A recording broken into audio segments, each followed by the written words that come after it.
Shalom, selamat pagi kepada semua pendengar setia program Renungan Harian dimanapun Anda bisa mendengar firman di hari ini, hari Kamis tanggal 20 Mei 2021.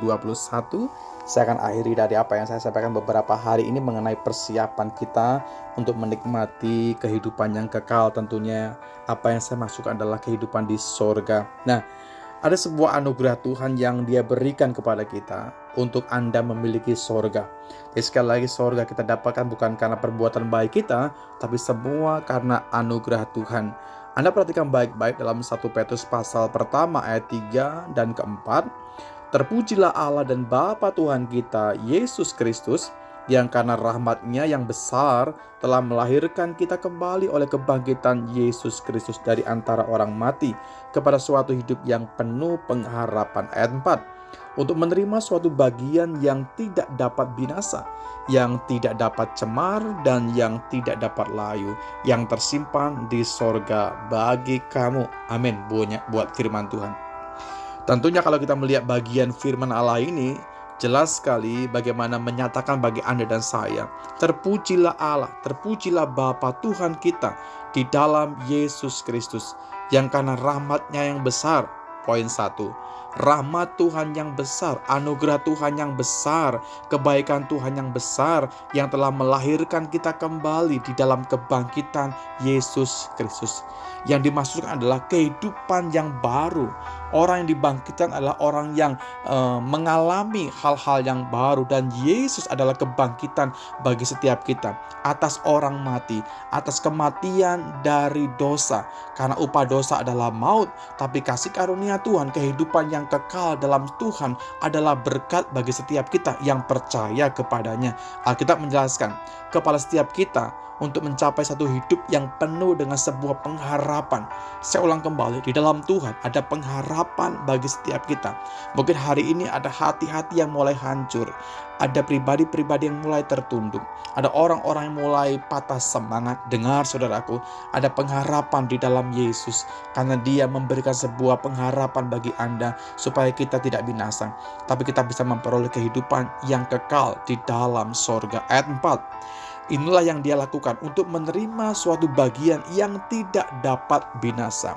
Dari awal sudah saya sampaikan bahwa dunia dengan segala isinya itu hanya bersifat sementara, dan dunia dengan segala isinya akan dibinasakan. Tapi kita akan memperoleh bagaimana tempat yang baru, lokasi yang baru, bahkan dunia yang baru di dalam Tuhan yang tidak dapat digantikan, tidak dapat binasa. Alkitab menjelaskan yang tidak dapat binasa, yang tidak dapat cemar, yang tersimpan di dalam sorga bagi setiap kita, bahkan tidak dapat layu. Dalam dunia itu hanya bersifat sementara. Bunga yang sementara mekar, dia akan juga layu, tunggu waktunya saja. Semua yang punya nilai dalam dunia tinggal tunggu waktu saja. Nilai itu akan semakin turun, bahkan lama-lama tidak berharga. Itu duniawi. Tapi bagi dalam Tuhan, sesungguhnya ketika setiap kita menerima anugerah Tuhan, setiap kita diberikan anugerah untuk menerima bagian, dikatakan begini, yang tidak dapat binasa. Itulah bagian buat kita yang kita percaya kepadanya, tetap beriman kepada Tuhan Yesus. Ya, oleh karena begini Bapak Ibu, selagi masih di dalam dunia, selagi kita masih punya kesempatan dan waktu, kita harus bagaimana memberikan diri kita dalam sebuah proses pembentukan. Jadi begini, masalah yang kita alami, fakta yang kita alami, realita yang kita alami adalah proses yang Tuhan izinkan untuk bagaimana kita didewasakan di dalam Tuhan. Kita dibentuk oleh Tuhan, kita dibuat sedemikian rupa sehingga hatimu seperti hati Yesus. Bagaimana hidup kita seperti hati Yesus yang tetap kuat, tetap tegar. Oleh karena itu pembentukan itu akan memproses hidup kita. Mungkin ada perih di sana, mungkin ada kesakitan di sana, mungkin juga ada situasi yang buat kita ingin lekas keluar dari area-area seperti itu. Saya ulang kembali, biarkan hatimu mengalami itu, karena di balik semuanya itu ada proses pendewasaan bagi setiap kita. Saya jelaskan kembali dalam 2 Petrus pasal 3 ayat 14. Sebab itu, saudara-saudaraku yang kekasih, sambil menantikan semuanya ini, kamu harus berusaha supaya kamu kedapatan tak bercacat dan tak bernoda di hadapannya dalam perdamaian dengan Dia. Bagaimana Rasul Petrus menjelaskan, selagi kita menunggu waktu yang Tuhan janjikan tadi, yaitu kehidupan yang kekal dalam kerajaan sorga, sambil menanti semuanya itu, jangan patah semangat.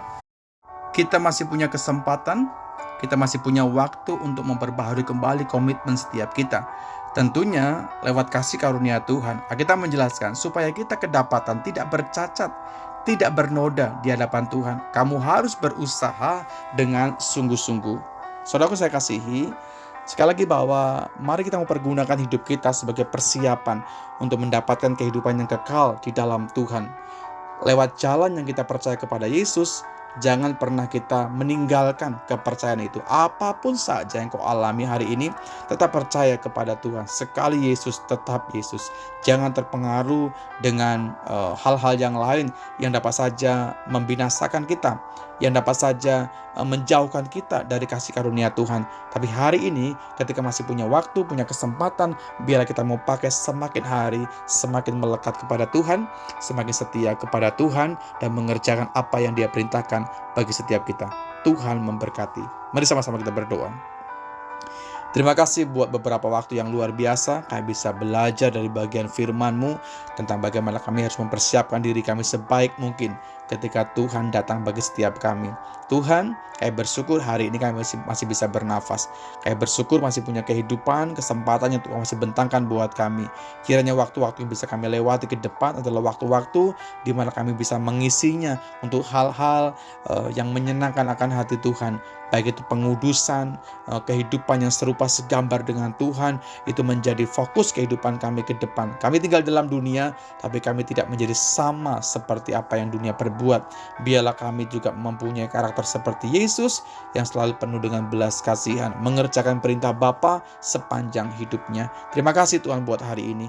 Kami percaya bahwa kesempatan yang luar biasa Tuhan masih berikan buat kami untuk kami bisa memperbaharui setiap komitmen kami sampai dengan hari ini.